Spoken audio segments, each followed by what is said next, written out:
আসসালামু আলাইকুম ওয়া রাহমাতুল্লাহ ওয়া বারাকাতুহু। প্রতি সপ্তাহের ন্যায়, যদিও গত ঈদের সিজনে আমরা আসতে পারি নাই, ঈদের ছুটির জন্য আমরা আসতে পারি নাই। গতকালকেও আমার গেস্ট বা অতিথি ছিলেন, অসুস্থ ছিলেন, সেজন্য আমরা আসতে পারিনি। আমরা আন্তরিকভাবে দুঃখিত। আজকে আবার এসেছি নতুন নতুন সংবাদ, নতুন নতুন খবর নিয়ে। সেগুলো নিয়ে বিশ্লেষণ হবে, সাংবাদিকের কাছ থেকে আমরা জানতে চাবো, আর আমার আন করা যে প্রশ্নগুলো থাকে সেই প্রশ্নগুলো করবো। আজকে আমার সাথে অতিথি হিসেবে আছেন জুলফিকার আলী কানন। উনি জেলা প্রতিনিধি হিসেবে আছেন বাংলাদেশ নিউজ, বাংলা নিউজ 24-এ আছেন। আসসালামু আলাইকুম। হ্যাঁ, জি, আপনাকে স্বাগতম। তো গত 15 তারিখে, আজকে তো 17 তারিখ, গত 15 তারিখে বাবা দিবস ছিল। সকল বাবাকে আমার পক্ষ থেকে শুভেচ্ছা, এবং আজকের এই অনুষ্ঠানটা আমি পৃথিবীর সকল বাবাকে ডেডিকেট করতে যাচ্ছি। আচ্ছা, আন্তর্জাতিক একটা ছিল, আন্তর্জাতিক কয়েকটা সংবাদ ছিল, সেগুলোর সাথে আপনাদের একটু সম্পৃক্ত করতে চাচ্ছি। গত বৃহস্পতিবারে বাংলাদেশ সময় 2টা 9 মিনিটে, আপনারা সবাই জানেন, দুপুর 2টা 9 মিনিটে ভারতের গুজরাট রাজ্যের রাজধানী আহমেদাবাদ থেকে লন্ডনের উদ্দেশ্যে যাত্রা করে এয়ার ইন্ডিয়া বোয়িং 787 মডেলের একটি উড়োজাহাজ। উড্ডয়নের পরপরই বিমানবন্দরের পাশে একটি আবাসিক এলাকায় সেটি বিধ্বস্ত হয়। ভারতের আহমেদাবাদ উড়োজাহাজ বিধ্বস্তের ঘটনায় বেড়েছে অন্তত মৃত্যুর সংখ্যা বেড়ে অন্তত 265 জনে দাঁড়িয়েছে। এর মধ্যে উড়োজাহাজটিতে থাকা 242 জন আরোহী এবং 242 জন আরোহীর মধ্যে 241 জনই মারা গেছেন। একজন বেঁচে আছেন, এটা আপনারা কম বেশি জানেন। আর বিমানবন্দরের পাশে যে ভবনে উড়োজাহাজটি বিধ্বস্ত হয়েছে, সেখানে মারা গেছেন আরো 24 জন মেডিকেল কলেজ শিক্ষার্থী। সূত্র প্রথম আলো। বিষয়টাকে কিভাবে দেখছেন আপনি? আসলে বিমান বিধ্বস্তের বিষয়টা ছিল অত্যন্ত দুঃখজনক, যা সারা পৃথিবীর মানুষকে ব্যথিত করেছে। আহ, ওই বিমানে যারা পাইলট থেকে শুরু করে বিশেষ করে যারা যাত্রী ছিল সবাই নিহত হয়েছে, শুধুমাত্র একজন ব্যক্তি বেঁচে আছে। আমি একটু যুক্ত করতে চাই, আমি মাঝখানে চিকিৎসার জন্য বেঙ্গালুরে ছিলাম। সেখান থেকে ব্যাক করেছিলাম আমি ইন্ডিয়ার একটি বিমানে, ডোমেস্টিক হুম, বিমান। হুম, তো আমি আসলে ওইখান থেকে আমার একটা ব্যক্তিগত অভিজ্ঞতা তৈরি হুম। হয়েছে যে বিমানগুলোর অবস্থা আসলে লক্ষ্যঝক্কর টাইপের আচ্ছা। আমার কাছ থেকে মনে হুম, হয়েছে। হুম, হুম। আমি যে বিমানটায় চড়েছিলাম ইন্ডিয়া, এয়ার ইন্ডিয়াতে। এয়ার ইন্ডিয়া, জি। এয়ার ইন্ডিয়ার যে বিমানের যে সিটগুলো ছিল, আমাদের যে লোকাল বাসের যে সিট, হুম। এই সিটের মতোই লক্কর ঝক্কর টাইপের। আচ্ছা। এবং আমার কাছ থেকে যেন মনে হচ্ছিল যখন উড্ডয়ন করলো বিমানটি, হুম, তারপরে দেখছি মাঝে মধ্যে কেমন যেন শব্দ হচ্ছে। অ্যাকচুয়ালি বিমানের যে যেভাবে আমার অভিজ্ঞতা থাকার দরকার, আসলে ওই অভিজ্ঞতাটা আমার ছিল না। হুম, তো ইন্ডিয়ার যে বিমান, শুধু ইন্ডিয়াতে না, ওদের পাশের যে নেপালেও দেখবেন যে মাঝে মধ্যে বিমান বিধ্বস্তের হুম, ঘটনা হচ্ছে। জি। এবং এই ইন্ডিয়ার এই বিমান দুর্ঘটনার পরে কিন্তু পরের দিন আবার আরেকটি দুর্ঘটনা জি। হয়েছে। হুম, সেটা হচ্ছে ওই হেলিকপ্টার বিধ্বস্ত হয়েছে, সেখানে 6 জন না 7 জন হুম, মারা গেছে।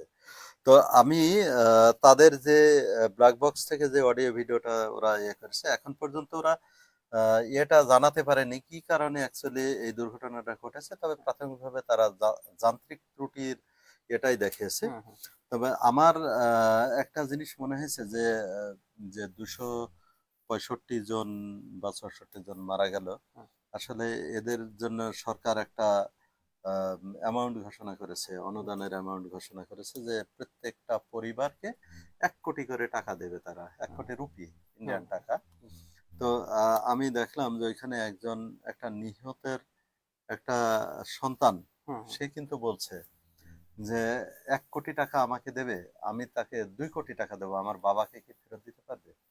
যেটা মানুষের হার্টকে কিন্তু টাচ করেছে। ঠিক আছে, মানুষের হৃদয়টা আসলে ভেঙে গেছে। আমরা ইন্ডিয়াতে আসলে তাদের ডোমেস্টিক যে বিমান সিস্টেম সার্ভিসটা আছে, এটা প্রতিদিন ব্যাপক, ওদের প্রত্যেকটা প্রদেশ থেকে প্রত্যেকটা প্রদেশে এই হুম, হুম, সিস্টেমটা আছে। হুম। কিন্তু তাদের বিমানের যে আহ, ইয়েটা, মানে ব্যবস্থাটা, সেটা আসলে আরো ভালো হওয়া উচিত। আরো কারণ ভালো হওয়া উচিত ব্যাপক বলে আপনি মানুষ মনে করেন? হ্যাঁ, ব্যাপক মানুষ এর সাথে সম্পৃক্ত, যাতায়াত করছে। সেই হিসাবে সরকারকে সরকারের উচিত যেগুলো ভালো করে দেখভাল করা আরো আন্তরিকতার এবং সাথে দেখা উচিত এবং ওই সার্ভিস গুলো আরো ভালো করা উচিত। হুম, কোম্পানিগুলোকেও আসলে আরো সতর্ক হওয়া উচিত আচ্ছা, যে হ্যাঁ, হ্যাঁ। এখানে মানুষের জীবন জড়িত। জি, জি, জি। আচ্ছা, আমরা পরবর্তী টপিকে চলে যাই। আরেকটাও আন্তর্জাতিক টপিক আছে, সেটা হচ্ছে যে পাল্টা জবাবে ইরান শুক্রবার এবং শনিবারের চিত্র, সূত্র প্রথম আলো থেকে নেওয়া। ইসরায়েলে হামলা, ইসরায়েলের হামলাতে আহ, আহ, ২০০টি যুদ্ধবিমান ও ৩৩০টি ক্ষেপণাস্ত্র ব্যবহার, ৪ শীর্ষ কর্মকর্তা, ৯ বৈজ্ঞানিক সহ ২৯ জন নিহত হয়েছে। মোট নিহত ৭৮ জন, আহত ৩৩০ জন। অপরপক্ষে হচ্ছে যে ইরানের জবাবে ছিল প্রায় ১০০ ব্যালিস্টিক ক্ষেপণাস্ত্র, ক্ষেপণাস্ত্র নিক্ষেপ, আয়রন ডোম ব্যর্থ করে ক্ষেপণাস্ত্রের আঘাত। হামলায় ৯ জন নিহত হয়েছেন। এখন মানে ওই দিন পর্যন্ত আহত হয়েছেন ৩৪ জন। আসলে যুদ্ধটাকে কিভাবে দেখছেন আপনি?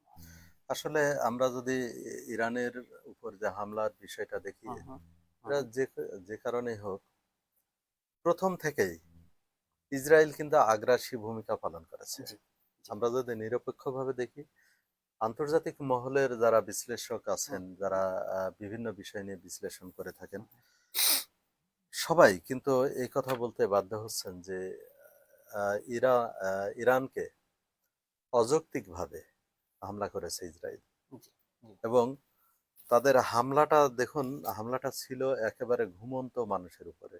শুধুমাত্র এই হামলাটার মধ্যে সীমাবদ্ধ না, কিন্তু গতকালকে পর্যন্ত ইরানি যে টেলিভিশন, রাষ্ট্রীয় হুম, হুম, ইয়েতে যে টেলিভিশনটা চলে, সেই টেলিভিশনে হামলা করেছে, রেডিও স্টেশনে জি, হামলা করেছে। দুজন আহ, সাংবাদিক মারা গেছে সেই হামলায়। জি, এবং শুধু এখানে না, এরা প্রত্যেকটা জায়গায় হামলা করেছে। অবশ্য পাল্টা হামলায় ইরান যে হামলাগুলো করেছে সেটাতেও কিন্তু আহ, ইসরায়েলকে কিন্তু তছনছ করে দিয়েছে। জি, জি, এখন গাজাকে যেভাবে ধ্বংস করেছিল ইসরায়েল, হুম, ঠিক সেভাবে কিন্তু তেল আবিব শহর, আহ, হাইফা শহর থেকে শুরু করে যতগুলো শহর আছে, ইরান কিন্তু হুম। হামলা করে তাদের লক্ষ্যবস্তুতে না, আমি আঘাত আরেকটা হানতে। ভিডিও ফুটেজে দেখলাম যে ইসরায়েলিদের সরায় নেওয়া হচ্ছে, আবার ইরান থেকে ভারত এবং বাংলাদেশে যারা শিক্ষার্থী আছে এবং যারা কাজ করে তাদেরকে সরায় নেওয়া হচ্ছে। না, হুম, যেহেতু যুদ্ধের দামামা দুই দেশ থেকে চলছে, জি, যুদ্ধ চলছে, তো প্রচন্ড আকারে যুদ্ধ চলছে। মানুষ তার জানমালের নিরাপত্তার খাতিরে আমাদের বাংলাদেশের যত লোকজন আছে তাদের জন্য হটলাইনও খুলেছে ইতিমধ্যে। জি, জি, এবং তারা বিভিন্নভাবে তাদের সাথে যোগাযোগ করছে, তাদেরকে আহ, দেশে ফিরিয়ে আনা বা তাদের হুম, নিরাপত্তা হুম, দেওয়ার যে হুম, হুম, ব্যবস্থাটা, সেটা বাংলাদেশ সরকার ইতিমধ্যে করছে। তবে ইসরায়েল ইসরায়েলের উপরে যে হামলাগুলো এখন ইরান করছে, সেটা আসলে আশ্চর্যজনক হামলা। ইসরায়েলের কিন্তু তাদের অহংকারের প্রতীক ছিল আয়রন আয়রন ডোম, ডোম, জি, যেটাকে কিন্তু ভেদ করতে সক্ষম সক্ষম হয়েছে হয়েছে। ইরান। এবং ইরানকে যখন ইসরায়েলের উপর হামলা করতে হচ্ছে, ইসরায়েলের উপর হামলা করতে হলে কিন্তু বেশ কয়েকটি দেশের উপর দিয়ে যেতে হয়। ইরান কিন্তু হামলা করছে। হুম, হুম, সেক্ষেত্রে কিন্তু বাধা আসছে ইরানের উপরে, প্রচন্ড বাধা আসছে। আপনি দেখেন, পাশে জর্ডান আছে, জর্ডান কিন্তু ইতিমধ্যে ইসরায়েলের পক্ষে কিন্তু কাজ জি, করছে। জি, এবং অন্যান্য দেশগুলো শুধুমাত্র এখন বেশ কয়েকটি মুসলিম কান্ট্রি, যদিও বা মুসলিম কান্ট্রি এবং ইউরোপীয় ইউনিয়নভুক্ত বিশেষ করে হুম, কয়েকটি দেশ, যেমন চীন, তুরস্ক, পাকিস্তান, আহ, এখন মানে মুসলিমদের যে তীর্থস্থান হুম, সৌদি আরব, হুম, সেই সৌদির যে বাদশাহ, হুম, সেও কিন্তু এখন এটাকে মিউচুয়ালের জন্য হুম, চেষ্টা করছে চেষ্টা এবং করছে। বিভিন্ন হুম, জনের সাথে কথা বলছে। বিশেষ করে পরাশক্তি যারা বিশ্ব মোড়ল হিসাবে পরিচিত, তাদের সাথে কথা বলছে কিভাবে এটাকে বন্ধ করা যায়, সেই নিয়ে কিন্তু সে কাজ করছে। তো আমার কাছ থেকে যেটা মনে হয়েছে, ইসরায়েল আসলে মধ্যপ্রাচ্যের একটা বিস্ফোড়া। এবং দেখেন, ও কিন্তু প্রত্যেকটা দেশের সাথে তাদের একটা বৈরী সম্পর্ক। বিশেষ করে আমরা যদি একটু পিছনে যাই, গাজায় তারা যেভাবে গণহত্যা চালিয়েছে, সেটা নজিরবিহীন হুম, ঘটনা। এ নিয়ে কিন্তু বিশ্ব মোড়ল যারা আছে তারা কিন্তু খুব বেশি মুখ খোলে এমনটি না, না, না। বরং তাদেরকে মৌন সমর্থন দিয়ে যাচ্ছে। কেন জানি এখানে মানবাধিকার লঙ্ঘন হয় না। লঙ্ঘন হচ্ছে না। হুম, আপনি দেখুন বাংলাদেশে যদি একটু সামান্য কোনো কিছু ঘটছে, মানবাধিকার সংস্থাগুলো, ইন্টারন্যাশনাল যে হুম, সংস্থাগুলো আছে, তারা কিন্তু একেবারে হইচই ফেলে দিচ্ছে, জি, একেবারে বিশ্বব্যাপী যেন একটা অন্যরকম পরিস্থিতি তৈরি করছে। জি, অথচ এই ক্ষেত্রে নীরব, আসলে খুব যে নীরব তা নয়। রেড ক্রিসেন্ট সোসাইটিও কিন্তু গাজাবাসী যারা হুম, হুম। অসহায় ক্ষুধার্ত তাদের পাশে দাঁড়াতে যাচ্ছে। এরা সেখানে তো এই খাবার ইসরায়েল খাবার কিন্তু যেতে দিচ্ছে না। হ্যাঁ, আপনার রেড ক্রিসেন্ট সোসাইটির উপরে হামলা করেছে, জি, বন্ধ করে দিয়েছে তাদের খাবার দাবার গুলো, চিকিৎসা সেবা পর্যন্ত বন্ধ করে দিয়েছে। হসপিটালে যারা ছিল তাদেরকে কিন্তু সেইভাবে বন্ধ জি, করে দিয়েছে। জি, যে এইটা নিয়ে আসলে আমরা শুধু বাংলাদেশি না, সারা পৃথিবীর মানুষের কিন্তু ভয়েসটাকে রেজ করা উচিত, জি, যে জি, তাদের সেটা। বিপক্ষে দাঁড়ানো উচিত। বিশেষ করে মুসলিম কান্ট্রিগুলো এখনই সময় এই সময় এসছে যে একতাবদ্ধভাবে কাজ করা। এক করতে হবে কাজ করা। আচ্ছা, আমরা পরবর্তী আমরা ভালো কিছুই চাই। আমরা যুদ্ধ চাই না। সে যে দেশই হোক আর যেভাবেই হোক, আমরা কোনো যুদ্ধই চাই না। আমি এখন থেকে 10 বছর আগে বিশ্বাস করতাম যে আমরা যেহেতু সভ্য জাতি হয়ে গেছে, আমরা এখন শিক্ষিত, সবাই কম বেশি শিক্ষিত, আমার বা আমাদের অনেকেরই ধারণা ছিল আর কখনো যুদ্ধ এই পৃথিবীতে সংঘটিত হবে না। কিন্তু গত 4-5 বছরের প্রেক্ষাপটে মনে হচ্ছে যে আমরা আবারও বন্য হয়ে গেছি, আবারও আমরা পেঁচাই এবং গেছি। শুধু হুম, মানুষ মারার জন্য জি, পৃথিবীর সমস্ত রাষ্ট্রগুলো এই সভ্যতাকে ধ্বংস করার জন্য এবং মানুষকে মারার জন্য কিন্তু তারা সর্বোচ্চ ব্যয়টা করছে। সর্বোচ্চ। জি, জি, একেবারে জি, আপনি দেখেন, আমি গতকালকে একটা আর্টিকেল পড়ছিলাম হুম, যে বিশেষ করে ইসরায়েল তার যে বাজেট, হুম, হুম, মূল বাজেট, সেই বাজেটের ম্যাক্সিমামটা তাদের সমরাস্ত্রের জন্য জি, ব্যয় করছে এবং এই যুদ্ধ করার জন্য ব্যয় করছে। জি। একই অবস্থা কিন্তু আপনার আমেরিকাও কিন্তু একই অবস্থা আমেরিকাও একই করছে। অবস্থা। আচ্ছা, ওইটা নিয়ে আমরা পরে আবার আলোচনা করব। আপনার সাথে অনেকগুলো জিনিস জানার আছে আমার আজকে। তো সেক্ষেত্রে হচ্ছে যে আপনার ফেসবুক প্রোফাইল যেটা আছে, মাস্টার কানন ফেসবুক প্রোফাইল নামে যেটা আছে, সেটার আমার আপনার এই দেওয়া একটা স্ট্যাটাস আমার নজরে আসে। ওখানে লেখা ছিল এরকম যে সচেতনামূলক পোস্ট, আজকে ঈদের দ্বিতীয় দিন, রাস্তায় বাইকারদের উৎপাত, নিজেদের সন্তানের হাতে বাইকটি ছেড়ে দিবেন না, মুহূর্তেই আনন্দ বিষাদে পরিণত হতে পারে। এটা 8 জুন 2025 সালে আপনি পোস্টটা করেছিলেন। কোশ্চিন হচ্ছে যে এবার আপনার ঈদটা কেমন গেল? ঈদটা কেমন আলহামদুলিল্লাহ, দেখলেন? ঈদটা খুবই ভালো গেছে। আর অন্যান্য ঈদের তুলনায় হুম, এই বছরে ঈদের সময় বিশেষ করে দেখবেন যে মৃত্যুর হারটা কম ছিল, জি, জি। অনেকটাই কম ছিল। আমরা যদি আগের ঈদে যাই, হুম, হুম, দেখেন আগের ঈদে কিন্তু 3 দিনে আমাদের এখানে নিহতের সংখ্যা প্রায় 15 জন ছিল। জি, জি, এক একদিন 2 জন 3 জন বা 4 জন পর্যন্ত জি, নিহতের ঘটনা আমাদের মেহেরপুরে হয়েছে হুম, হুম, বিভিন্ন জায়গায়। হুম, জায়গায় বিশেষ করে মেহেরপুর কুষ্টিয়া সড়ক এবং মেহেরপুর চুয়াডাঙ্গা সড়ক, এই দুটোই কিন্তু খুবই ভয়াবহ আচ্ছা, এটা পরিস্থিতি নিয়ে ধারণ এটা নিয়ে করেছিল। আসলে আমি আমার সম্পাদক ইয়াদুল মোমেনকে আমি প্রশ্ন করেছিলাম যে এবার তুলনামূলক কম কেন? উনি বলতেছিলেন এইরকম যে এবারে ছুটিটা বেশি দেওয়া হয়েছিল। অন্যবার কি হয় যে 3 দিন 4 দিন 5 দিন খুব স্বল্প একটা ছুটি থাকে, যে কারণে হয় কি খুব তাড়াহুড়োর ভিতরে পুরো আমি একটু মানে যোগ করি এর কার্যক্রমগুলো। ভিতরে। হ্যাঁ, হ্যাঁ, হ্যাঁ। এর হুম, আমার কাছ থেকে সবচাইতে বড় যে জিনিসটা কাজ করেছে সড়ক দুর্ঘটনাটা জি, প্রতিরোধে, জি, সেটা হচ্ছে আমি দেখেছি যে সেনাবাহিনীর টিমটা ছিল জি, খুব হার্ড। জি, এবং এরা সকাল থেকে সন্ধ্যা পর্যন্ত হুম, এই জেলার বিশেষ করে গুরুত্বপূর্ণ যে জায়গাগুলো আছে এগুলোতে কিন্তু ব্যাপক হুম, জি, কাজ করেছে হুম, সেনাবাহিনী এবং ইয়েতে বিশেষ করে আপনার টিআই যে জি, টিমটা, হুম, হুম, আহ, এরা কিন্তু ব্যাপক কাজ করেছে। ব্যাপক কাজ ইভেন করেছে। থানা পুলিশরাও কিন্তু কাজ করেছে, জি, যে কারণে আহ, এই মৃত্যুর হার অনেকই সড়কে কমে, হ্যাঁ। বাইকারদের উৎপাতটা হুম, হুম, প্রথম দিন এবং দ্বিতীয় দিনে যখন এরা, প্রথম দিনে কিন্তু বাইকারদের উৎপাতটা ছিল, বিশেষ করে আপনি দেখবেন যে টিনেজ যারা আছে হুম, হুম, হুম, তারা মোটরসাইকেল গুলো এমন জোরে চলে, হুম, হুম, আহ, কানের পাশ দিয়ে যখন বেরিয়ে যায় তখন মনে হয় যে গেল, কি যাচ্ছে। গেল।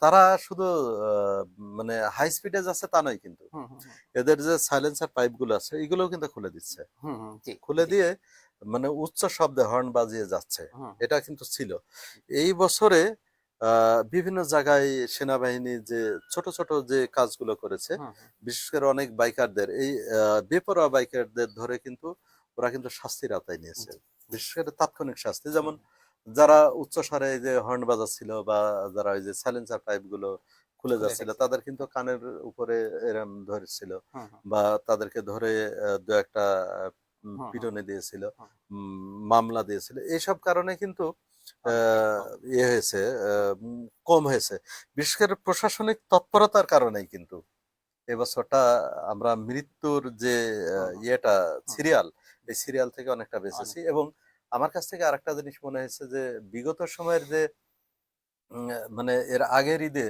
হুম ঈদ হুম উল ফিতরের যে মৃত্যুর সংখ্যাটা ছিল, মৃত্যুর মিছিলটা ছিল, হুম, ওইখান থেকে বাবা মাও কিছুটা ইয়ে নিয়েছে, হুম। যে এই বছরে আমি আমার সন্তানকে মানে ওরাও গাড়িটা সচেতন এভাবে, হচ্ছে, ওনারাও কিছুটা হলে সচেতন সচেতন হচ্ছে। জি। হয়েছে। হুম এবং আমি দেখেছি, শুধুমাত্র আমি আমার ফেসবুকে পোস্ট করেছি, আমার ফেসবুকে কিন্তু ব্যাপক বন্ধু আছে, ব্যাপক ফলোয়ার আছে। হুম এই ক্ষেত্রে আমি দেখেছি যে এখানে কিন্তু অনেক কমেন্টসও এসছে, ভালো ভালো হুম কমেন্টস আসছে। এবং আমরা যারা সাংবাদিকতা আছে করি, গণমাধ্যম কর্মী যারা আছে এই জেলাতে, প্রত্যেকেই কিন্তু হুম নিজ নিজ উদ্যোগে, বিশেষ করে প্রশাসনের সাথে যোগাযোগ করেছে যে আপনারা অন্ততপক্ষে ঈদের এই কয়টা দিন হুম হুম, যেন আমরা একটু আমাদের দেখেন। আহ, হ্যাঁ হ্যাঁ। এলাকাটাকে ভালো রাখতে পারি, এই হুম হুম সড়কে নিরাপদে নির্বিঘ্নে মানুষ চলাচল করতে পারে, সেই ব্যবস্থাটা করতে পারি। হুম, এক্ষেত্রে প্রশাসনিক তৎপরতাটা বাড়াতে হবে। জি। বিশেষ করে সাংবাদিকদের হুম যে হুম, আবেদনটা ছিল, এটা কিন্তু প্রশাসন ব্যাপকভাবে আহ, গ্রহণ কাজ করেছে। করেছে এবং তার এখানে ফলাফল এখানে আমরা এখানে পেয়েছি। আমার কথা যে যদি কিনা সাংবাদিকরা এভাবে লেগে থাকে একটা জিনিসের প্রতি, এটি কিন্তু ভালো করা সম্ভব। ডেফিনেটলি। ডেফিনেটলি এটা ভালো করা সম্ভব। আচ্ছা, এই প্রত্যাশায় থাকি আমরা যে আরো ভালো হবে, একটা অ্যাক্সিডেন্টও যেন না হয়। আচ্ছা, এরপরে হচ্ছে আপনারই মানে মাস্টার কানুন ফেসবুক প্রোফাইলে আপনি আরেকটা পোস্ট করেছিলেন 11ই জুনে।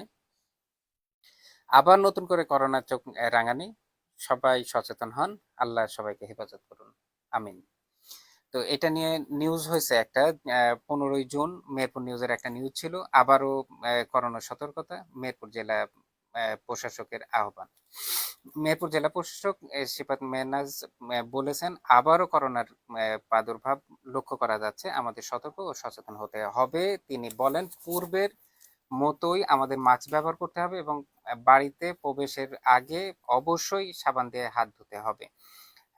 রবিবার সকালে জেলা প্রশাসকের সম্মেলন কক্ষে আয়োজিত জেলা উন্নয়ন সমন্বয় কমিটির মাসিক সভায় সভাপতির বক্তব্যে তিনি একথা বলেন। জেলা প্রশাসক আরো বলেন, নিজের পরিবারকে সুরক্ষিত রাখতে এবং জনসমাগম এড়িয়ে চলতে হবে। পাশাপাশি সিভিল সার্জন ও 250 শয্যা বিশিষ্ট জেনারেল হাসপাতালে কর্মকর্তাদের করোনা মোকাবেলায় আগাম প্রস্তুতি ও সচেতনতা বজায় রাখার নির্দেশ দেন তিনি। আমি পরিসংখ্যানটা দেখতেছিলাম যে কোভিড-19 যে বাংলাদেশের পরিসংখ্যান, বাংলাদেশ পরিসংখ্যানে 2000 মানে আপনার 14-15 জুন পর্যন্ত যেটা ছিল, আমি এই তথ্যগুলো পেয়েছি হচ্ছে স্বাস্থ্য সেবার ডিজি যে ওয়েবসাইটটা আছে, ওয়েবসাইট থেকে। মোট এখন পর্যন্ত পরীক্ষা করা হয়েছে 1,57,57,00,000 টেস্ট করা হয়েছে। এর ভিতরে নিশ্চিত বা করোনা এফেক্টেড হয়েছে 2,51,000, 20,51,000 সরি। আর মোট সুস্থ হয়েছে 20,19,000, মৃত্যু হয়েছে 29,503 জনের। এরপরে হচ্ছে যে চলমান মানে কয়েকবার তো আমাদের ভেরিয়েন্ট এসছে, কয়েকবার আমরা লকডাউনের ভিতরে গেছি, তো এইবারে এই চালানে যে ইয়েটা, সেই পরিসংখ্যানটা আমি আপনাদের জানাতে চাচ্ছি যে আম, এই 1 তারিখ থেকে 15 তারিখ পর্যন্ত, মানে পরশুদিন পর্যন্ত টেস্ট করা হয়েছে 1135টা টেস্ট করা হয়েছে, নতুন শনাক্ত হয়েছে 130টা, নতুন সুস্থ হয়েছে 61টা এবং নতুন মৃত্যু হয়েছে 4 জন। এই মাসে 4 জন মারা গেছে পুরো বাংলাদেশে, মেহেরপুরের না আসলে। এরপরে হচ্ছে যে গত 24 ঘন্টায়, 23-24 জুন, 24 ঘন্টায় টেস্ট করা হয়েছে 291টা, তার ভিতরে শনাক্ত হয়েছে 26টা, সুস্থ হয়েছেন 4 জন, মৃত্যু হয়েছে একটা।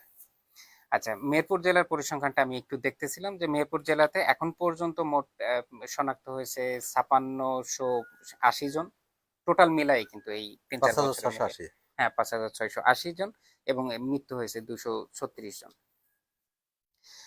আমি আরো দেখতেছিলাম যে মানে আমাদের প্রস্তুতি কেমন, মেহেরপুর জেনারেল হাসপাতালে আমাদের প্রস্তুতি কেমন। ওই ওয়েবসাইটেই বলা হয়েছে, রিপোর্টে বলা হচ্ছে যে মেহেরপুর জেলার একমাত্র কোভিড চিকিৎসা কেন্দ্র মেহেরপুর জেনারেল হাসপাতাল। মেহেরপুর জেনারেল হাসপাতালে কোভিড রোগীর ধারণ মানে রোগী যে ধারণ ক্ষমতা, এই ধারণ ক্ষমতা একটু আইডিয়া দিই আপনাদের। কোভিড সাধারণ শয্যা আছে 100টি, কোভিড আইসিইউ শয্যা আছে 5টি, কোভিড এইচডিইউ শয্যা আছে, শয্যা নাই আসলে, হাইড্রো নেজাল ক্যানোলা 6টি আছে, অক্সিজেন ইনসেন ইনসেন্ট্রেটর বলে ওটাকে 16টি আছে, সেন্ট্রাল অক্সিজেন লাইন আছে আমাদের। আসলে আমরা কতটুকু প্রস্তুত বা মেহেরপুর কতটুকু প্রস্তুত?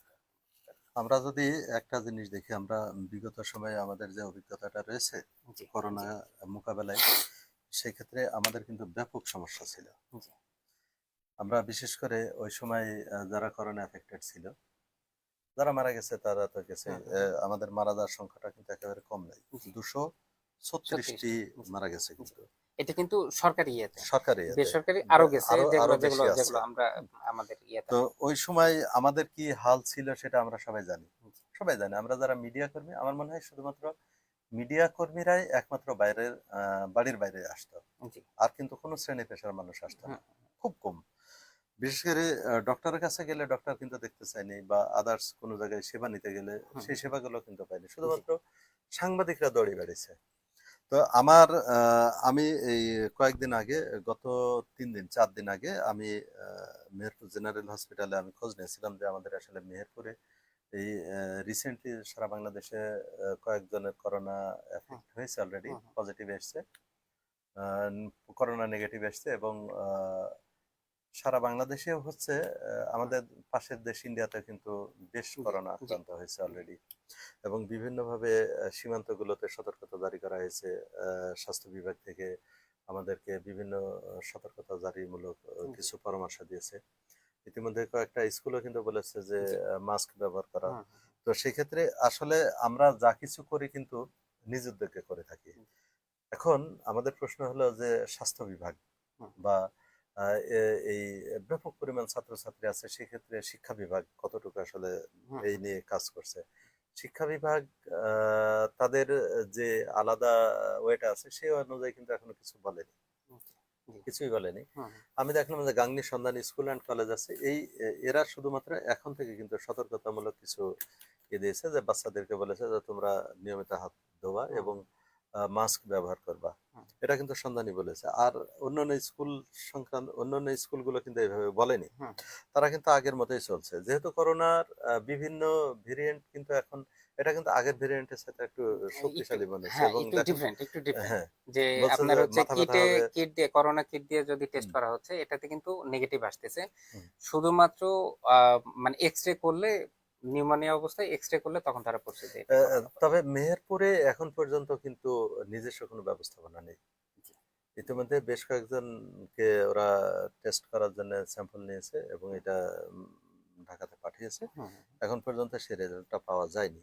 আচ্ছা তবে রিসেন্টলি আপনি যদি হসপিটালগুলোতে একটু খোঁজ নেন, দেখবেন যে জ্বর সর্দি কাশি এই এই সংক্রান্ত রোগীর সংখ্যা কিন্তু ব্যাপক। ব্যাপক, ব্যাপক তবে বেড়েছে। ডক্টররা হুম বলছেন যে এটা আসলে এই যে ওয়েদারের কারণে হুম এই এইগুলো হচ্ছে, তবে সর্দি কর্মী, আচ্ছা। সতর্ক থাকতে হবে হুম তারপরেও। হুম তবে আমার যেটা পরামর্শ, আমিও ঠিক ওই কথাটাই বলবো যে যেহেতু এখন পর্যন্ত এটা ব্যাপকভাবে হয়নি, হুম হুম শুরু হয়েছে, এবং এখন কিন্তু সময়, হুম শুধুমাত্র করোনা না কিন্তু, আপনি ওই যে মশার কামড়ের উম, ডেঙ্গু, ডেঙ্গু, ডেঙ্গু জি ডেঙ্গু নিয়েও কিন্তু সচেতন হতে হবে। জি দুটো কিন্তু ভয়ঙ্কর রোগ। জি। এক, একটা মানুষ একটা ছোটখাটো বিষয় নিয়ে মারা যাবে এটা কিন্তু কেউ না না প্রত্যাশা না না, করে না। এটা প্রত্যাশিত না। এবং জি করোনা যেটা হয়েছিল গতবার, যে প্রত্যেকটা মানুষ কিন্তু প্যানিক সিজড হয়ে গেছিল, হুম হুম প্রত্যেকটা মানুষের। হুম তো আমরা প্রত্যাশা করি যে আসলে ওই অবস্থায় যাবে না।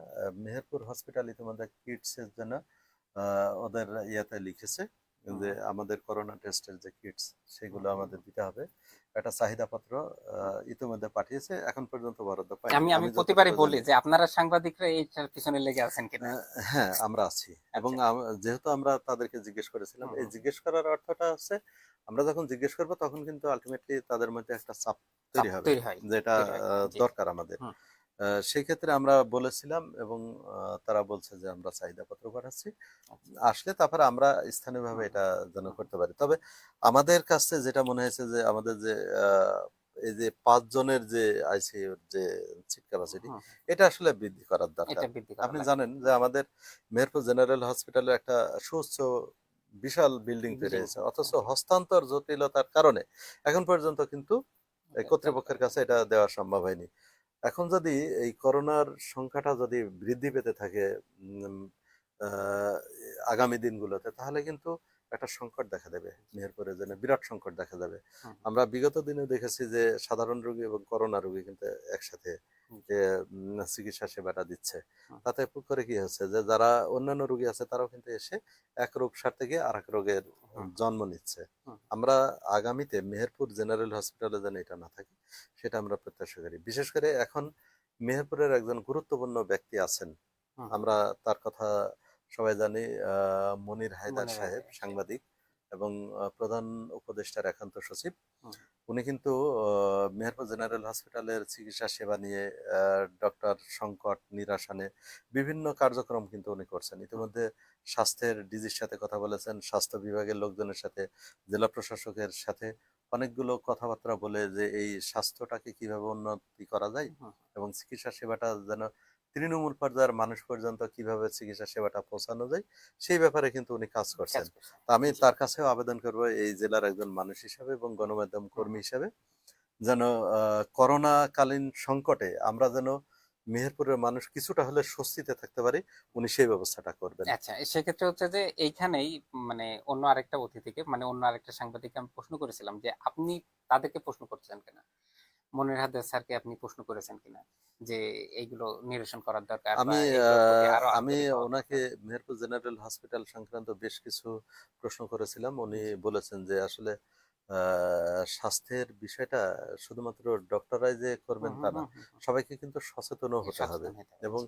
উনি বলেছেন যে আমি অলরেডি স্বাস্থ্যের ডিজি সহ বিভিন্ন ইয়েতে যারা হুম, এই সংক্রান্ত হুম, তাদের সাথে যোগাযোগ করছি এবং হুম, মেহেরপুরের স্বাস্থ্যের উন্নয়নের জন্য হুম। যেগুলো করার দরকার আমি ইতিমধ্যে কাজ করছি। কাজ করছেন। আচ্ছা, আমি আমার দর্শকদের জন্য আমি বলে রাখি যে আপনারা অপেক্ষা করেন না যে সেই আগের মতো লকডাউন আসবে বা আগের মতো কি মানে ওই যে করোনার টিকা দেওয়ার জন্য ফোর্স করা হবে বা আগের মতো ওইরকম প্রিপারেশন হয়তো বা এবারে আর হবে না। এবারে আপনাকে আপনার মতো করে সুস্থ থাকতে হবে, আপনার মতো করেই সাবধানে থাকতে হবে। তো আমি আপনাকে আপনাদেরকে সাজেশন দিব যে আপনারা মাস্ক পরেন, নিরাপদে থাকেন। আর মানে করোনা থেকে বাঁচার জন্য কি কি সেগুলো আমরা সবাই জেনে গেছি, সবাই জানি। এগুলো থেকে আপনারা নিরাপদে থাকবেন। আচ্ছা, আমরা মূলত পরবর্তী, করোনা নিয়ে হ্যাঁ, হ্যাঁ, আমাদের আতঙ্কিত হওয়ার কিছু নেই। আতঙ্ক হ্যাঁ, সচেতনতা হ্যাঁ, সৃষ্টি করতে পারলেই আমরা হ্যাঁ, এ থেকে অনেকটা পরিত্রাণ পাবো পরিত্রাণ পাবো। জি। ইনশাআল্লাহ। আপনার আরেকটা পোস্ট ছিল। পোস্টটা হচ্ছে যে 11 তারিখে 11 জুন আপনি পোস্টটা করেছিলেন ফেসবুকে। মাস্টার কানন ফেসবুক যে প্রোফাইলটা ছিল ওখানে আছে, ওই প্রোফাইলে আপনি করেছিলেন যে ওখানে লেখা ছিল যে প্রশাসনের একটি ভালো সিদ্ধান্তে মেহেরপুর জেলার লক্ষ লক্ষ মানুষ অর্থনৈতিকভাবে রক্ষা পেল। ফ্যাক্ট, মেহেরপুর বাণিজ্য মেলায় র্যাফেল ড্র। এটা নিয়ে একটা নিউজ করা হয়েছিল 2000 মানে 25 11 জুন মেহেরপুর নিউজ, মেহেরপুর নিউজের নিউজ করা হয়েছিল যে ওখানে বলা হচ্ছে যে মেহেরপুর র্যাফেল ড্র বন্ধের নির্দেশ স্থানীয় প্রশাসনের। নিউজটা একটু পড়ে শোনাই। মেহেরপুর স্বপ্নচূড়া ফাউন্ডেশনের আয়োজনে মাসব্যাপী শিল্প ও বাণিজ্য শিল্প ও পণ্য বাণিজ্য মেলায় র্যাফেল ড্র কার্যক্রম বন্ধের নির্দেশ দিয়েছে স্থানীয় প্রশাসন। মঙ্গলবার 10 জুন রাতে মেহেরপুর জেলা প্রশাসনের পক্ষ থেকে মেলা কর্তৃপক্ষকে মৌখিকভাবে এই নির্দেশনা দেওয়া হয়। সহকারী কমিশনার ও নির্বাহী ম্যাজিস্ট্রেট সাজেদুল ইসলাম মোবাইল ফোনে মেলা আয়োজকদের র্যাফেল ড্র বন্ধর নির্দেশ দেন। এই বিষয়ে জানতে চাইলে সহকারী কমিশনার ও ম্যাজিস্ট্রেট সাজেদুল ইসলাম বলেন, শিল্প ও পণ্য বাণিজ্য মেলা চালু থাকবে, তবে লটারি বা জুয়া সংশ্লিষ্ট কোনো কার্যক্রমের অনুমতি দেওয়া হয়নি। সে কারণে বুধবার থেকে র্যাফেল ড্র বন্ধ করতে বলা হয়েছে। বিষয়টা কিভাবে দেখছেন? আচ্ছা, আমি আমার একটা জিনিস খুব হুম, মনে হয়েছে, হ্যাঁ, হুম, হুম, যে আপনি দেখুন এই বাণিজ্য মেলাটা হুম, যে অনুমোদন দিল, জি, অনুমোদন চাইতে পারে কে আর অনুমোদন দিতে পারে কে, প্রশ্নটা কিন্তু একটা হুম, হুম, বিষয়। স্বপ্নচূড়া ফাউন্ডেশন এটা আসলে কারা, এই সমাজে তাদের আসলে কন্ট্রিবিউশনটা কি আছে, আছে কিছু? আপনি কি জানেন না, স্বপ্নচূড়া আমার সম্বন্ধে? আমার এটা জানা নাই। হ্যাঁ, স্বপ্নচূড়া ফাউন্ডেশন সম্বন্ধে আসলে মেহেরপুরের মানুষ কিন্তু অবগত নেই, কিছুই জানে না। স্বপ্নচূড়া ফাউন্ডেশন মেহেরপুরের কোনো ভালো কাজ করেনি আমার জানা মতে। যাক, ওইটা বিষয় না এখন। বাণিজ্য মেলা অনুমোদন দেয় আহ, বাণিজ্য মন্ত্রণালয় থেকে নিতে হবে, এবং এটা নিতে পারে বণিক সমিতি। আচ্ছা। স্বপ্নচূড়া ফাউন্ডেশন তো বণিক সমিতি কিছু না। না। আসলে এই এই ক্ষেত্রে বাণিজ্য মেলার অনুমোদনটা কিভাবে দেয়? দিতে পারে? না। এটা পারার কথা না। কারণ এটা যদি বণিক সমিতি যদি হুম হুম হুম। চাই, আবেদন করে, বণিক সমিতিকে দিতে পারে। আচ্ছা। এটা ছিল দেশীয় পণ্য, হুম। দেশীয় পণ্য মেলা, পূর্ণ তাই না? মেলা, জি জি। তো আপনি আহ, ওখানে গেছেন কিনা আমার জানা নাই। না, আমি গেছি আচ্ছা। ওখানে 2-3 দিন পরে। যার পরে দেখেছি আসলে দেশীয় পণ্য উদ্যোক্তা অন্য কিছু নেই। এখানে মূল আকর্ষণ হচ্ছে লটারি, আচ্ছা। একেবারে লটারি। লটারি ছাড়া আর কোনো বিষয় নেই। না, আমি আর আরেকটা জিনিস দেখলাম, আরেকটা আছে। আরেকটা কোন ফেসবুক প্রোফাইল থেকে যেন শেয়ার করা হয়েছে, যে ওই যে নাচানাচি দেখানো হুম, হচ্ছে বেশ না কিছু আমি জায়গায়। সেখানে আসছি। হ্যাঁ জি জি। লটারিটা এবং ওই যে কি যেন এটা, ওই যে সান্ধ্যকালীন নাচ হয়, কি বলে হুম, ওটাকে? এইগুলো ছিল বাণিজ্য মেলার ইয়ে। মূল তো আকর্ষণ, আচ্ছা। আপনি দেখেছেন যে এই বাণিজ্য মেলা বন্ধের জন্য, হুম এই বাণিজ্য মেলা বন্ধের জন্য স্থানীয় যে ব্যবসায়ী প্রতিষ্ঠানগুলো আছেন, ব্যবসায়ী সংগঠনগুলো আছে, তারা কিন্তু ব্যাপক প্রতিবাদ প্রতিরোধ করেছে। এই হুম শহরে মানববন্ধন করেছে, বিক্ষোভ মিছিল করেছে, স্মারকলিপি দিয়েছে, সব দিয়েছে। হুম হুম। তো এটা বন্ধ হয়ে যাওয়ার কথা। একটা সময় দেখলাম যে আহ, প্রশাসন থেকে অবশ্য জানিয়েছে যে এটা নাকি আহ, হাইকোর্টের একটা অনুমোদন নিয়ে করেছে। আচ্ছা। আসলে অনুমোদনটা আমি হাইকোর্ট সম্বন্ধে এটা তো কারো কেউ বলতে পারবে না হুম, হাইকোর্টকে মিসগাইড করেছে কিনা। কারণ এটা বণিক সমিতির নামে হুম, এটা অনুমোদন হওয়ার কথা, জি। স্বপ্নচূড়া ফাউন্ডেশনের নামে অনুমোদন হওয়ার কথা না। হুম হুম।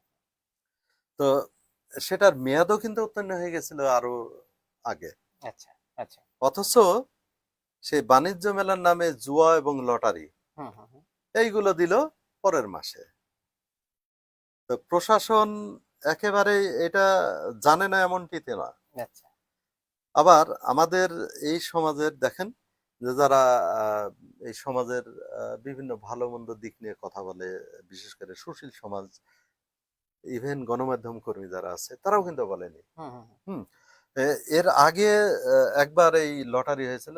সেই সময় কিন্তু এই মানুষজন কোটি কোটি টাকা এই জেলা থেকে এইভাবে চলে গেছে, চলে গেছে। এই হ্যাঁ। জেলাটাকে মানে লুজাড় করে ফেলেছে, উজাড় করে ফেলেছে। হুম হুম হুম। কোনো পক্ষ থেকে কিন্তু কোনো প্রতিবাদ হয়নি। হয়নি। হয়নি। আবারও ঠিক সেই কায়দায় এই জেলার মানুষকে অর্থনৈতিকভাবে দেউলিয়াপানা করার যে একটা পথ তৈরি হুম করেছিল, সেটা নিয়ে কথা বলেছিল না। যে কারণে কিন্তু আমি ওই পোস্টটা দিয়েছিলাম হুম। যে আরেকটা পোস্ট ছিল আমার কিন্তু, হ্যাঁ যে জি জি জি। কেউ কোনো কিছু করছে না কেন। হুম হুম হ্যাঁ, যারা সুশীল সমাজ তারাও এগুলো নিয়ে কথা বলছে না কেন। পরবর্তীতে দেখলাম যে একদিন পরে আমি কিন্তু কিছু অন্য জায়গাকার মানুষের সাথে হুম আমি হুম কথা বলেছিলাম হুম, যে এইগুলো নিয়ে বন্ধ হওয়া উচিত। জি। তো আমি দেখলাম যে আমাদের এখানে বৈষম্য বিরোধী ছাত্র আন্দোলনের যারা আছেন, এরকম একজন উচ্চ পর্যায়ের একজন মানুষ, আমার সরাসরি ছাত্র, আমি হুম শিক্ষকতা হুম। করতাম, আমার ছাত্র ছিল। আমি ওকে বললাম যে তোমরা এই বিষয়গুলো নিয়ে কেন কথা বললে না। আচ্ছা। ওর সাথে সাথে একটা পোস্ট দিয়ে দিল।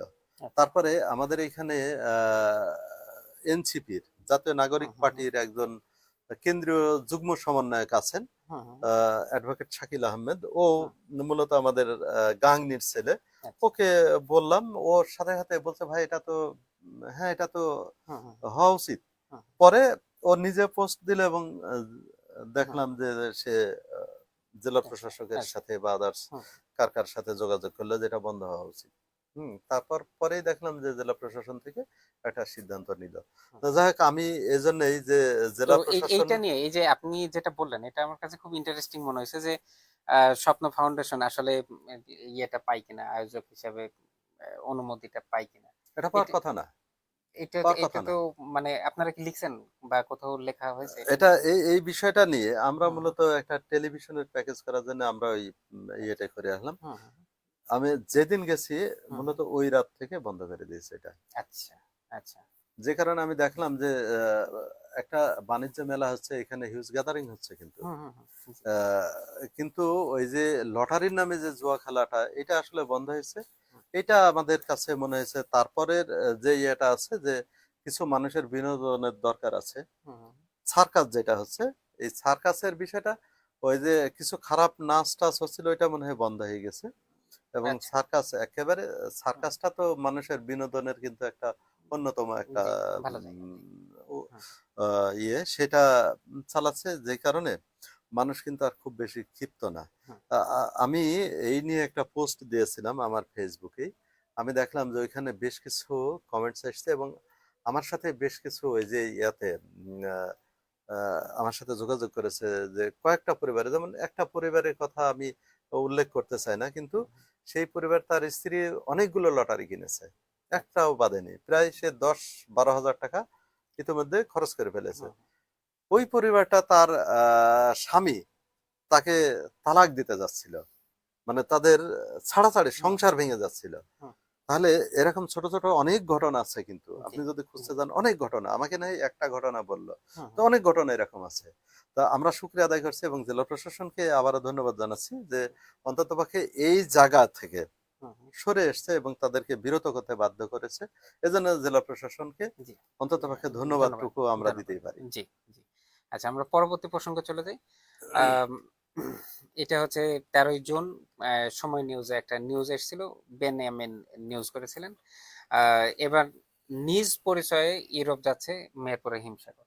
তো এটা নিয়ে আপনার কাছে একটা অভিমানই আছে আমার, যে এই চলতি বছরে 27শে মে আমাদের মানে মেহেরপুরে হিমসাগর গ্লোবাল নির্দেশক পণ্য হিসেবে বা জিআই পণ্য হিসেবে আমাদের এটা স্বীকৃত প্রাপ্ত হয়েছে। আপনারা লেখেন নাই কেন বা আচ্ছা, লেখেন না এই কেন? বিষয়টা বলি আপনাকে। সেটা হলো মেহেরপুরের আম, হুম, হুম, আমের রাজধানী কিন্তু যদি আমরা চাপাই বা রাজশাহী অঞ্চলকে বলে থাকি, হুম, আমরা যদি সুমিষ্ট আম এবং হুম, সুমিষ্ট ভালো আমের যদি গুণগানের কথা বলতে পারি, তাহলে কিন্তু মেহেরপুর জেলার আম কিন্তু সুমিষ্ট, এবং জি, সুমিষ্ট আমের রাজধানী কিন্তু সেক্ষেত্রে মেহেরপুর। জি, এবং জি, মেহেরপুরের আম, হিমসাগর মেহেরপুরের আম হিসেবে আইডেন্টিফাই হয়েছে। হুম, হুম, সেটা হচ্ছে বাণিজ্য মন্ত্রণালয় আমাদের সেই স্বীকৃতি দিয়েছে, বিশেষ করে জি, জিআই পণ্য হিসাবে। হুম, হুম, তো এটা জিআই পণ্য নম্বর 60 সিরিয়াল আমাদের আচ্ছা, যেটা দিয়েছে। হুম, তো এই মেহেরপুরের আম সহ হুম, অন্যান্য কৃষি পণ্য নিয়ে কিন্তু মেহেরপুরের সাংবাদিকরা ব্যাপক লিখে থাকেন। আপনি আচ্ছা, দেখবেন যে প্রিন্ট, ইলেকট্রনিক, হুম।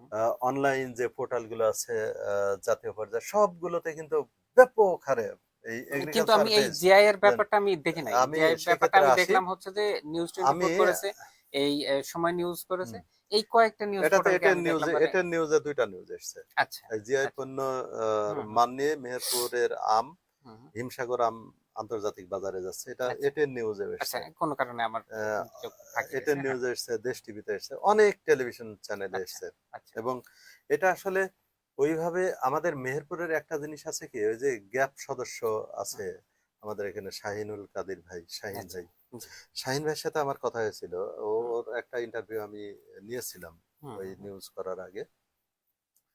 তো আমার একটা জিনিস ওনার কাছ থেকে শোনার পরে আমার একটা জিনিস মনে হয়েছে, যে মেহেরপুরের কৃষি পণ্য আহ, খুব সমৃদ্ধ, কিন্তু মেহেরপুর তো কৃষি অঞ্চল, জি, কৃষি জি, ভিত্তিক অর্থনীতি, যা কিছুই বলেন, কিন্তু হুম, মেহেরপুরের অর্থনৈতিক মেইন চালিকা শক্তি কিন্তু কৃষি। জি, আর এগ্রিকালচার বেসড অনেক প্রতিবেদন কিন্তু মেহেরপুরের সব গণমাধ্যম করে থাকে। হুম।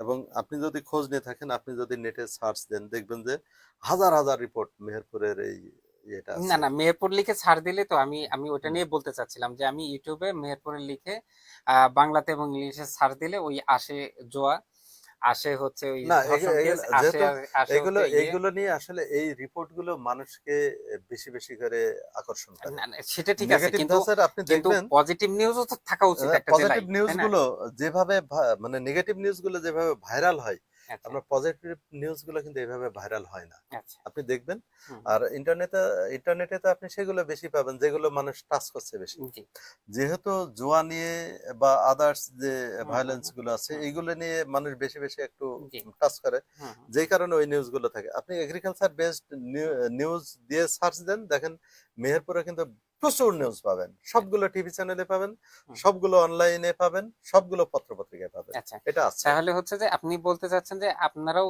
আপনাদের পক্ষ থেকে প্রচেষ্টা থাকে যে হ্যাঁ, মেহেরপুরের হ্যাঁ। ভালো ভালো জিনিসগুলো আপনাদের এগুলো এগুলো আহ, মেহেরপুরের সব গণমাধ্যম হুম, এগুলো তুলে ধরেছে।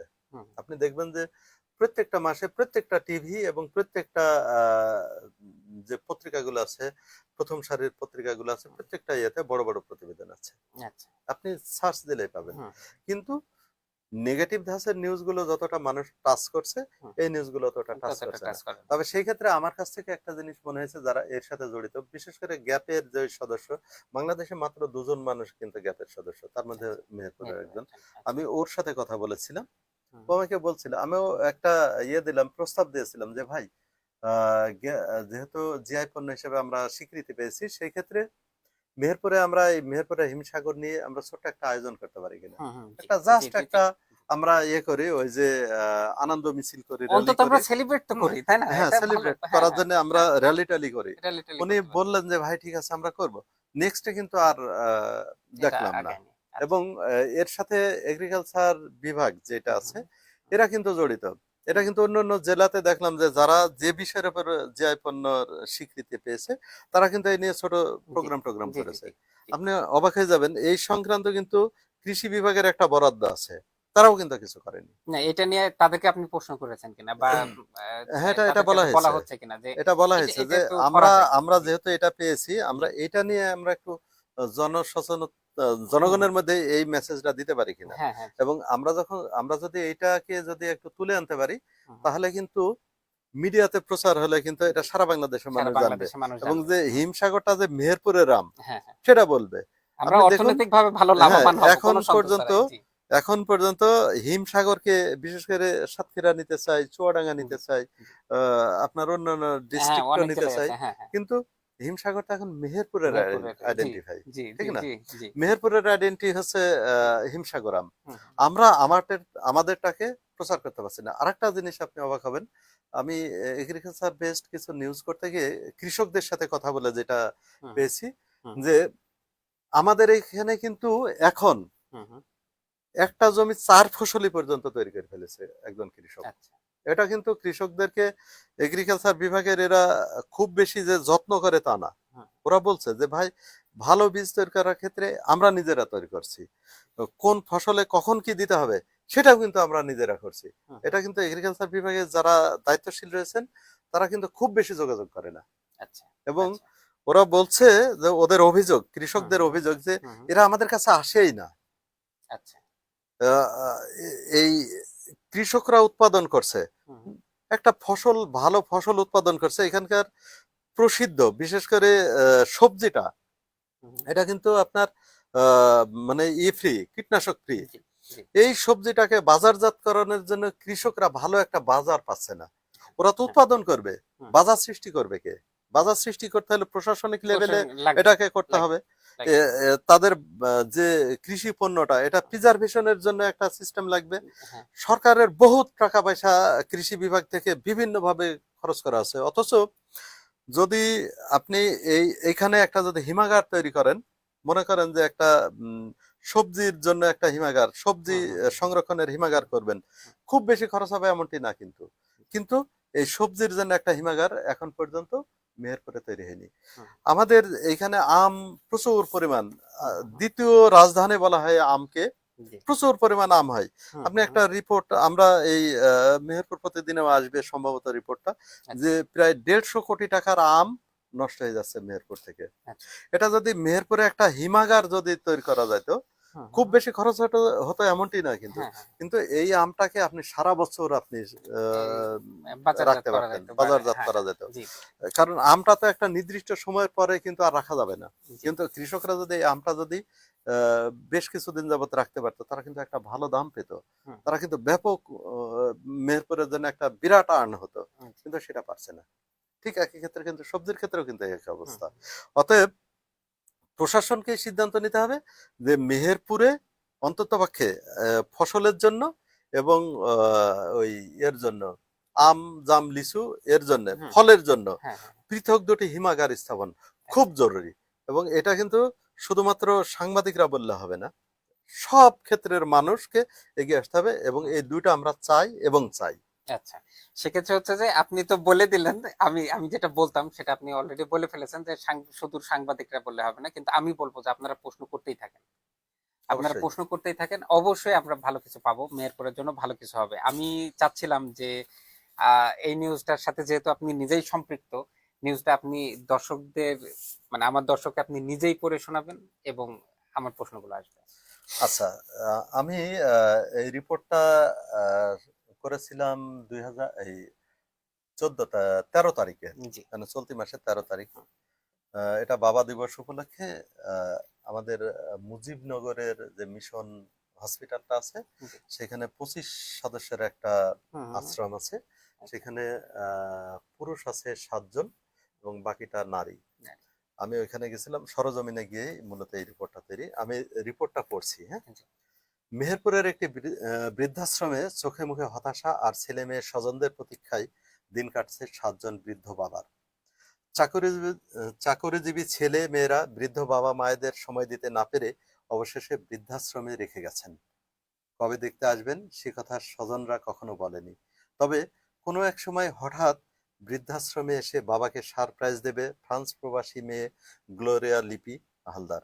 আর সে প্রত্যাশায় বৃদ্ধাশ্রমে দিন কাটছে 86 বছর বয়সী বাবা রবার্ট রঞ্জিত হালদারের। শুধু রবার্ট রঞ্জিত হালদারে নয়, 90 বছর বয়সী অ্যাডমিন মণিময় সর্দার, 78 বছর বয়সী পলমিত্রের, বিয়ে না করার জগতে আপন কেউ না থাকায় বৃদ্ধাশ্রমে টেলিভিশন দেখে সময় কাটাতে হয় 95 বছর বয়সী সুসেন সরকারের। তিনিও দিন কাটাচ্ছেন স্বজনদের প্রত্যাশায়। কষ্টের মাঝে পরম মমতায় ঘর বাঁধেন যে বাবা মা একসময় সন্তানদের কারণে আপন নিবাস ছেড়ে যেতে হয় তাদের। নিজ ঘরে তখন তারা হয়ে ওঠেন পরবাসী। যে বয়সে নাতি নাতনি আর আপনজনদের সাথে হেসে খেলে একান্ত সময় কাটানোর কথা, সেই বয়সে কাটে তাদের প্রবীণ নিবাস বা বৃদ্ধাশ্রমের ছোট্ট কামরার বিছানায়। ঝাপসা চোখে আপনজনদের কথা ভেবে ভেবেই কাটে তাদের সময়।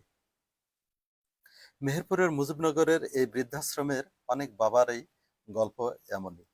জীবনের শেষ প্রান্তে এসে এমন বাস্তব জীবনের মুখোমুখি হতে হবে, কোনোদিন ভাবতেও পারেনি বয়সের ভারে নুয়ে পড়া এসব মানুষগুলো।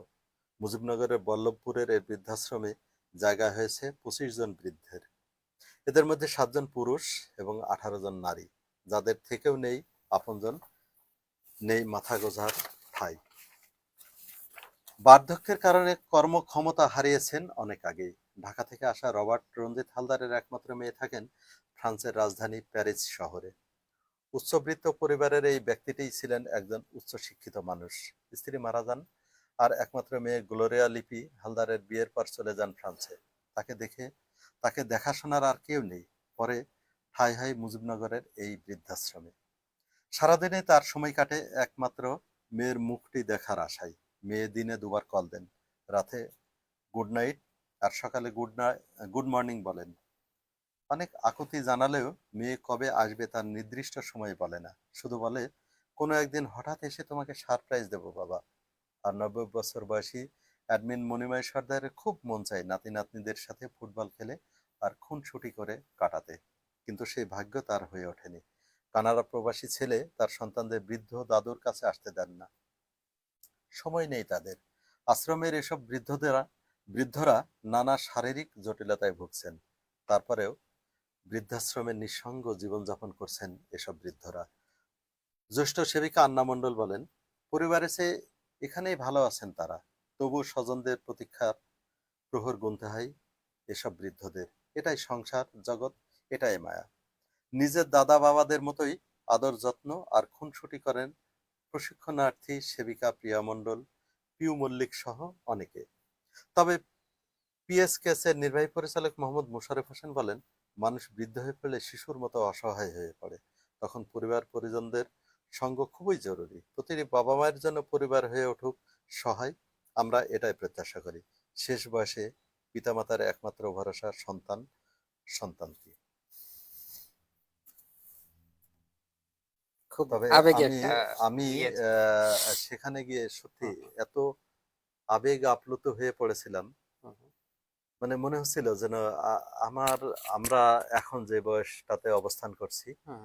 ওই বয়সে যেতে আর খুব বেশি দেরি না, নাই। না। তো মানে আমাদের সন্তানগুলো ঠিক যদি একই রকম অবস্থা করে তাহলে আমরা কোথায় গিয়ে দাঁড়াবো। হুম, আমি মনিময় হালদারের সাথে কথা বলেছিলাম। সে আমি তার কথা জানতে চেয়েছিলাম যে আপনার কি মন চাই, আপনার আপনার নাতি নাতনি আপনার সন্তান হুম, আপনজন হুম, পরিবার পরিজন এদের সাথে থাকতে মন চায় না? হুম। বলছে মন চাই। উনি কিন্তু কেঁদে ফেলেছিলেন। আচ্ছা। উনার দু চোখে পানি পড়ছিল। উনি আমাকে বলছেন যে আমার খুব মন চাই আমার নাতি নাতনির সাথে ফুটবল খেলতে। আমি ওদের সাথে একটু খুনসুটি করব, ওরা আমার পিঠে উঠবে, কাঁধে উঠবে। হুম, আমি ওদের সাথে একটু ঘোড়া হয়ে খেলবো। হুম, হুম। কিন্তু আমি বললাম হয়নি কেন? তো বলছে যে আমার ছেলে কানাডাতে থাকে। তো আমার নাতি নাতনি ওরা কিন্তু আমার কাছে আসতে চায়। দাদুর কাছে যাব, দাদুর কাছে যাব বলে। কিন্তু আমার ছেলে বলে যে দাদুর কাছে যাওয়ার সময় এখন নেই। তোমাকে পড়তে হবে, ভালো লেখাপড়া করো। তো আমি আমার আমার মনে মনে প্রশ্ন হচ্ছিল যে দাদুর কাছে আসলে কি ওর ছেলের লেখাপড়া হবে না? বরং আরো ভালো হবে। জি। কারণ এই দাদু যখন একটু বেশি করে ওকে আদর করবে, হুম, ভালোবাসবে, তখন এই ভালোবাসাটাও পাবে, হুম, ওর ওই লেখাপড়াটা হবে। ও আরো বেশি আনন্দিত হবে এবং হুম, লেখাপড়াটা সে মনোযোগী হবে। হুম। আমরা যারা ৫১ না, পরিবর্তে এখন উম আমি আমি কি এভাবে ভাবতে পারি না যে ওই বাবাটা, মানে কানাডান প্রবাসী যে বাবাটা আছে, সে বাবাটা চাচ্ছে না যে তার বাবাকে কিভাবে রাখা হয়েছে তার ছেলে জানুক। এটা এটা তো তার ছেলে এখন থেকে জানছে। হ্যাঁ, যে জানছে এখন যে থেকে জানছে। বৃদ্ধাশ্রমে আছে। এবং আমার একটা বাবা সময় আমার বাবা তার বাবাকে বৃদ্ধাশ্রমে রেখেছে, এটা সে জেনেছে, কিন্তু সে তো নিজের চোখে দেখা নাই। না সে দেখছে, সে জানে আচ্ছা, যে ওর দাদু বৃদ্ধাশ্রমে আছে। আচ্ছা। যখন এই বৃদ্ধাশ্রমে ঠিক এই হুম, ছেলে কিন্তু ওই একই কাজ করবে ওর জি, বাবাকে নিয়ে, জি, একই কাজ করবে। মানুষ আসলে যখন বৃদ্ধ হয়ে যায় তখন কিন্তু সঙ্গ চাই, পরিবার হুম, পরিজনদের আপনজনদের হুম, সান্নিধ্য পেতে চাই। জি, আর এই সময়টাকে তাকে নিঃসঙ্গ জীবনযাপন করতে হচ্ছে। হুম, এই যে মানে কি বেদনাদায়ক, এটা ওখানে না গেলে বোঝা যাবে না ওদের কষ্টগুলো। একটা একটা বাবা, ওই যে ওর মেয়ে ফ্রান্সে যে মেয়েটা থাকে, হুম, হুম। ও ওই কি হালদার দেখলাম ওর নামটা, সুশান হালদার। না ওই সুশান সরকার। না সুশান্ত সরকার না, না, ও না। বিয়ে করেনি। আচ্ছা ওই বাবাটা তা হুম, হুম। সে আমি ওর যে ওয়ালটা যে আচ্ছা, থাকে, উনি ছিলেন ওই যে গ্লোরিয়া, হ্যাঁ লিপি, গ্লোরিয়া হালদারের লিপি হালদার। হ্যাঁ, বাবা। হ্যাঁ, হ্যাঁ, বাবা। তো ওর ওর পেছনে যে হুম, ওয়ালটা আছে এই হুম, হুম। ওয়ালটায় অনেকগুলো ফুল সাজানো আছে। আচ্ছা, আচ্ছা। জিজ্ঞেস করলাম যে এই ফুলগুলো কে সাজাইছে, তো বলছে যে আমি সাজাইছি। হুম, হুম, বললাম কেন? বলছে যে আমার মেয়ের জন্মদিন পালন করবো আমি। ওর মেয়ের জন্মদিন পালন করার জন্য সে মুখিয়ে আছে হুম, যে সে সাজায় রাখছে যে তার মেয়ের জন্মদিনটা পালন হুম। করবে। জি, জি। আপনি ভাবুন যে তার মানসিক যন্ত্রণাটা কত বড় হলে হুম, হুম, সে এটা করতে পারে। হুম। জি। এবং ওইখানে গেলেই আপনি বুঝবেন যে আসলে মানুষের জীবনটা কি। এই যে ধরেন ও একটা সময় তার সন্তান পরিবার পরিজনের জন্য বটবৃক্ষের মতো হ্যাঁ, কি জি। পরিমাণ শ্রম দিয়েছে। একটা মানুষ একটু একটু কষ্ট পেলে তাকে নিয়ে যে তার যে ইয়েটা ছিল, হুম, হুম, কিন্তু এখন ওই সন্তানগুলোর কেন হচ্ছে না যে আমার বাবা এখন কষ্ট পাচ্ছে। হুম। না আমরা প্রত্যেকের কাছে আমি আসলে আচ্ছা, আবেগ যে নামটা আপ্লুত। আপনি বলতে চাচ্ছিলেন, রবার্ট রবার্ট, রঞ্জিত হালদার হ্যাঁ, সম্ভবত। হ্যাঁ জি, রবার্ট রঞ্জিত হালদার। জি।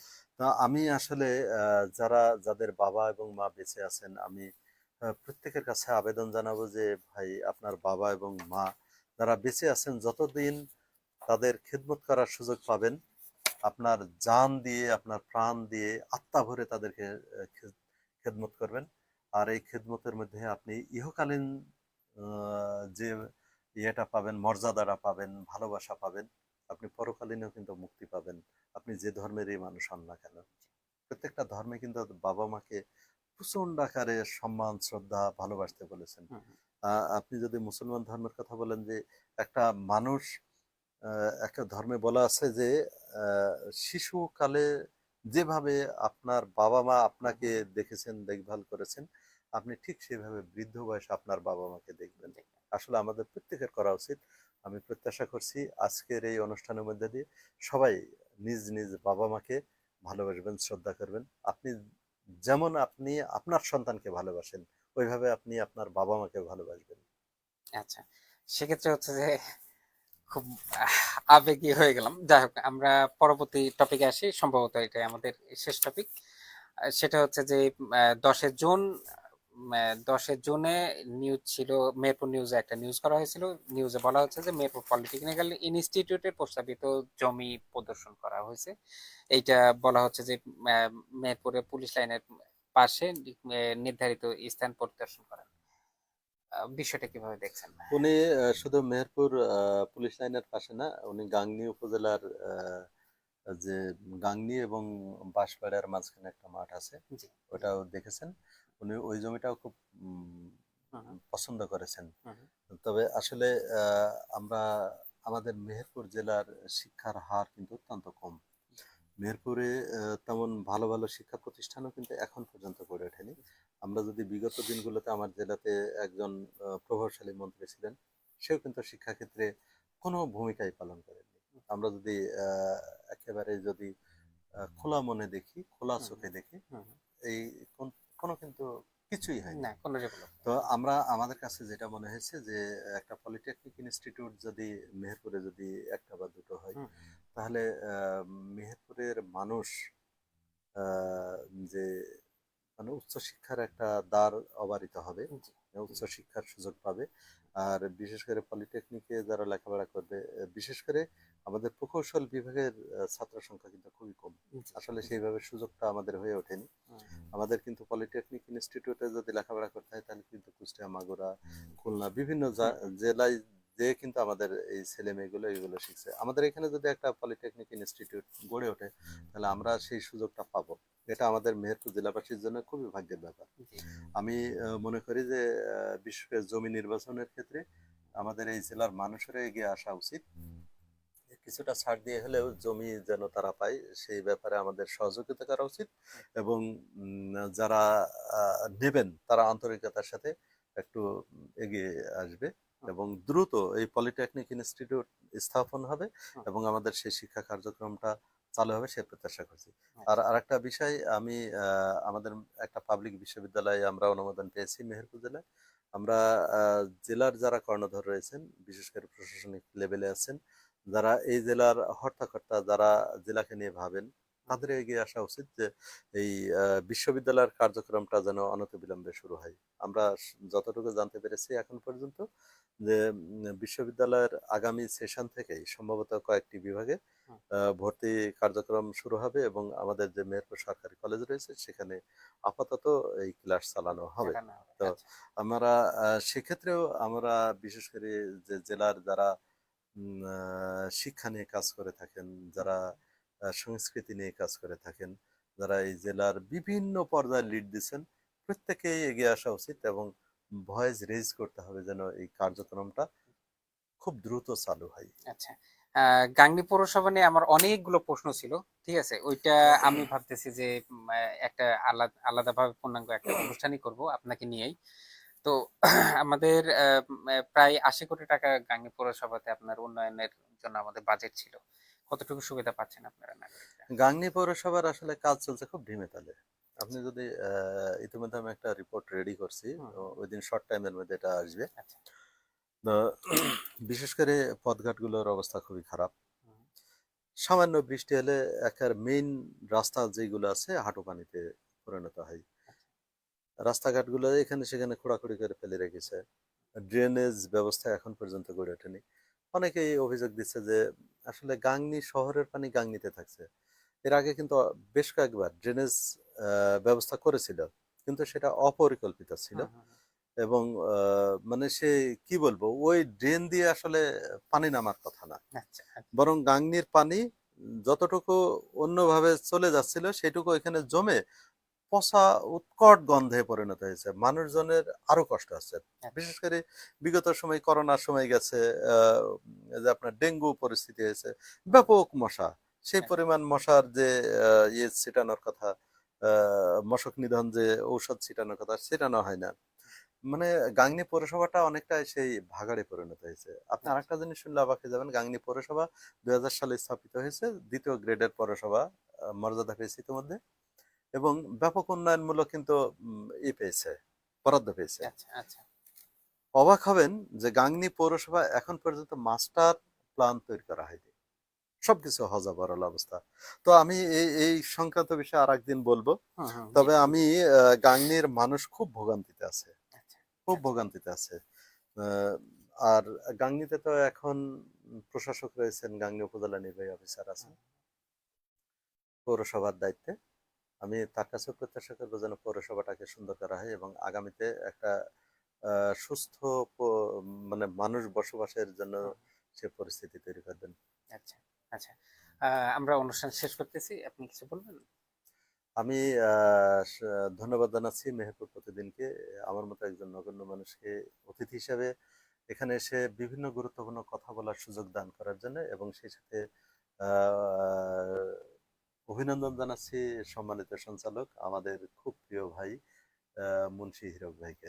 জি, আহ, আপনারা যারা এতক্ষণ আমাদের অনুষ্ঠানটি দেখছিলেন তাদেরকেও ধন্যবাদ জানাচ্ছি, এবং আমরা যে আলোচনাগুলো করেছি সে আলোচনা যদি জনসচেতনতা সৃষ্টিতে কোনো কিছু করে থাকে সেটা আমি মনে করবো যে আমাদের জন্য বিরাট পাওয়া হবে। এবং আমরা মেহেরপুর জেলাকে একটি সুন্দর মেহেরপুর জেলা হিসাবে দেখতে চাই, একটি ভালো জেলা হিসাবে দেখতে চাই। আমি আবার সবাইকে শুভেচ্ছা অভিনন্দন জানিয়ে আমি আমার কথা শেষ করছি। আসসালামু আলাইকুম। আচ্ছা আমরা আগামী সপ্তাহে আবার আসবো, আগামী সোমবারে ইনশাল্লাহ। সেই পর্যন্ত ভালো থাকেন, সুস্থ থাকেন। করোনার যে বিধিনিষেধগুলো আছে সেগুলো মেনে চলবেন। ডেঙ্গু থেকে যদি করা যায় সেগুলো মেনে মেনে চলবেন। ততদিন পর্যন্ত ভালো থাকেন, ততক্ষণ পর্যন্ত ভালো থাকেন। আগামী সপ্তাহে আবার দেখা হবে। এই পর্যন্ত আসসালামু আলাইকুম ওয়া রাহমাতুল্লাহ ওয়া বারাকাতুহু।